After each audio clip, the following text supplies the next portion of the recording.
Vacation photos indicate Kyle Busch may have suffered at least a minor wrist injury at Indianapolis, and besides Kyle Busch, who might Spire Motorsports pursue to drive the number 7 car? How's it going, y'all? My name is Eric. Welcome to Out of the Groove. Happy Friday, folks.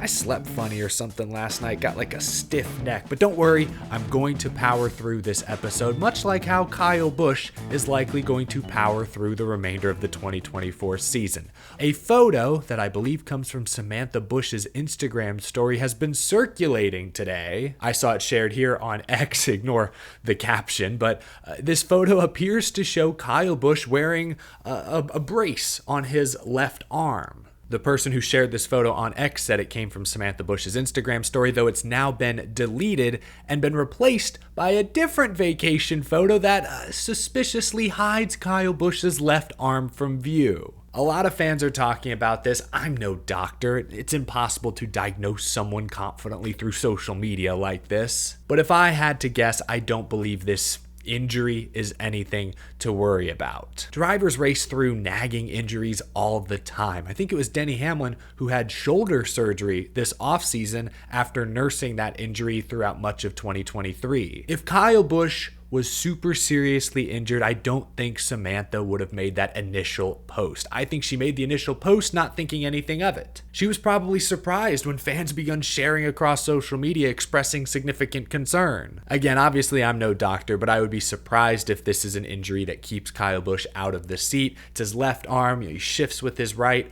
I think he's going to be okay. I'm less worried about Kyle Busch physically, I'm more worried about Kyle Busch mentally. Another clip surfaced this week. Kyle Busch, who's been in a huge slump, was battling Denny Hamlin for 5th in the closing laps of the Brickyard 400. He was reminded by his team to think of the bigger picture, and then just seconds later, let me just roll the clip because this is peak comedic timing.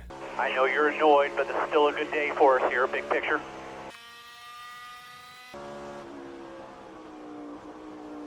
Okay.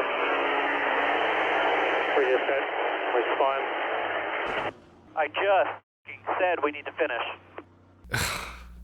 I was going back through some of my notes the other day from the season up to this point.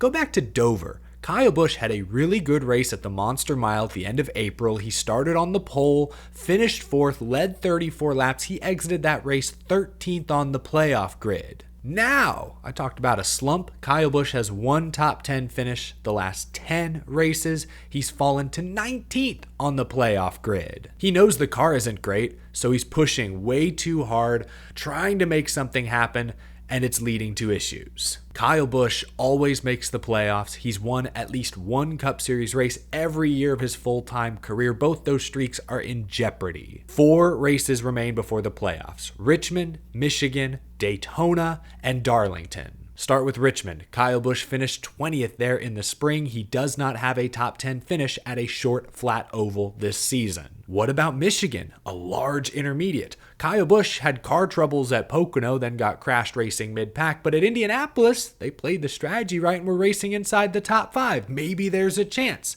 Kyle Busch did win at Auto Club Speedway a year and a half ago, a similar 2-mile configuration. Then there's Daytona, which honestly is probably his best shot. Kyle Busch won at Talladega for RCR just last year, and this season, Busch has finishes of 12th in the Daytona 500 and 3rd at Atlanta, both super speedway style races. Then there's Darlington, which this year is the regular season finale, the Southern 500. Kyle Busch has won at Darlington in the past, but it's been like 15 years. His recent Darlington finishes have been pretty lousy, but he has led a bunch of laps. It's crazy to say, but Kyle Busch's best shot at winning this year is going to be on a super speedway. I'm not saying you throw in the towel on 2024, but hopefully Kyle Busch at least has one eye towards next season. I think about what his teammate Austin Dillon recently told Danielle Trotta on SiriusXM. A few weeks ago, Austin Dillon said Kyle Busch is committed to the team. They're looking to hire at least one notable competition guy. Just a few days ago at Indy, Kyle Busch was asked about his involvement with RCR, trying to hire new people. And Kyle Busch said, quote, "I've certainly heard of some names and some rumblings.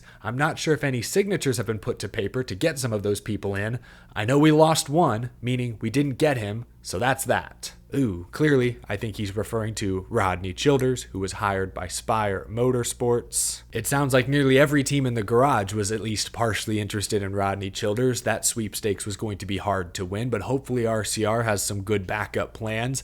To kind of pivot now and transition from just talking about Kyle Busch to now talking about yesterday's big Spire Motorsports news. If you missed it yesterday, LaJoie, the current driver of the number 7, announced he will not return to Spire Motorsports next season. Earlier this month, Rodney Childers was hired by Spire to crew chief the number 7 next year, which now leads everyone to speculate who his driver will be. But first, I didn't have this statement yesterday when I posted my initial video, but Spire Motorsports co-owner Jeff Dickerson eventually came out and said of LaJoie, quote, LaJoie has been a cornerstone of Spire Motorsports since 2021, and it would be impossible to overstate what he's meant to this organization and how much I've agonized over this decision.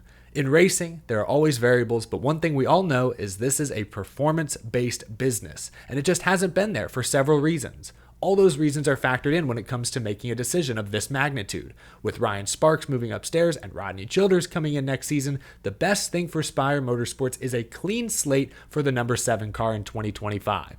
Corey deserves a fresh look from another organization too, and we'll do everything we can to help him get another opportunity in the Cup garage. We'll talk more, I'm sure, about LaJoie's potential options in due time, but for now, who gets the number 7? I still think Spire is going to talk to Richard Childress Racing about Kyle Busch's status. Just see what a potential buyout might look like. Richard Childress may not pick up the phone. He might tell Spire to go kick sand. That's very possible. But I still think that would be a very interesting conversation, and I would be shocked if Spire doesn't at least try, if they haven't already, to initiate a dialogue. But okay, fine. Let's say Kyle Busch to the 7 is a pipe dream, at least for next year. Who else could realistically fill that seat? Zane Smith may be the easiest move to make. Just keep him in the number 71. Work out another 1-year extension with Trackhouse. Put Michael McDowell in the number 7. Team him up with Rodney Childers. I could see it. Now, maybe Spire doesn't want to do that. They have invested a lot, expanded a ton. Maybe now they'd like to have their own 3 cars driven by their own 3 drivers. None of this Trackhouse partnership. They want to own and operate fully all 3 of their teams. I could see that potentially. Then what about Xfinity Series driver Sam Mayer? Sam likely has at least some funding behind him. He's been rumored to be one of Front Row Motorsports' leading candidates, but maybe he stays within the Chevy system, goes from JRM to Spire. I like Sam a ton. I still feel like he's at least a year away. He's won a lot of Xfinity Series races, made it to a championship 4 in the last 12 months, but that's a fairly small sample size. And within these last 12 months, he's also been very up and down, very inconsistent. Right now, Sam Mayer, who just turned 21 years old, very young, is 12th in the Xfinity Series points, behind guys like Parker Kligerman, Ryan Sieg,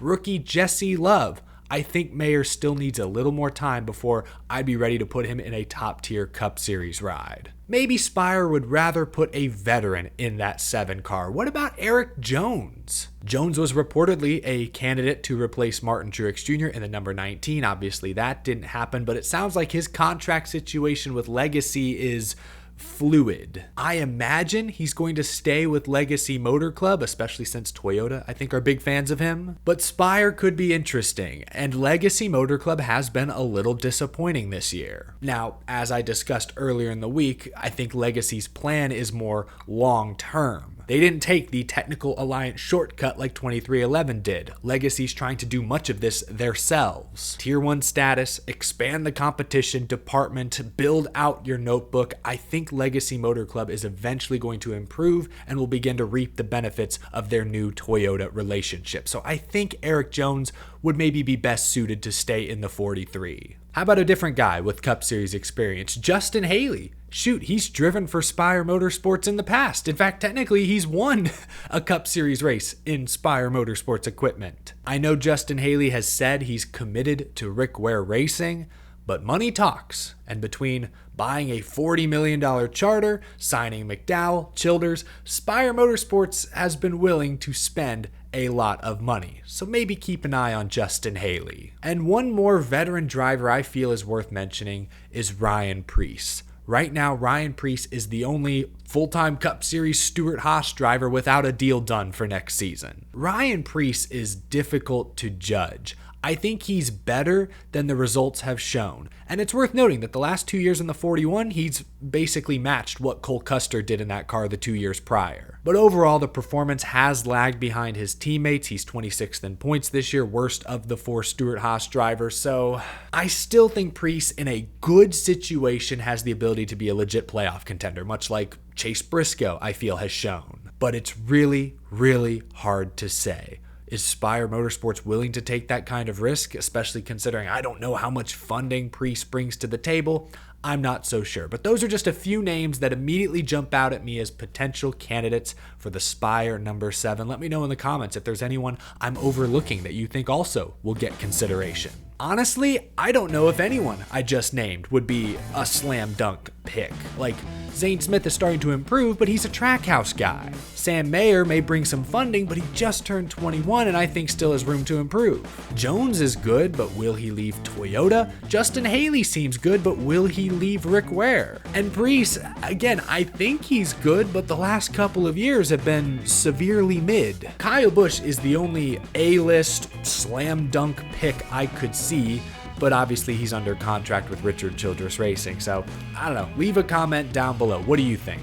That's going to do it for this episode, y'all. Thank you for listening. Leave a like if you enjoyed, subscribe for more, and a big thank you to my supporters, as always, for going above and beyond to keep this show growing.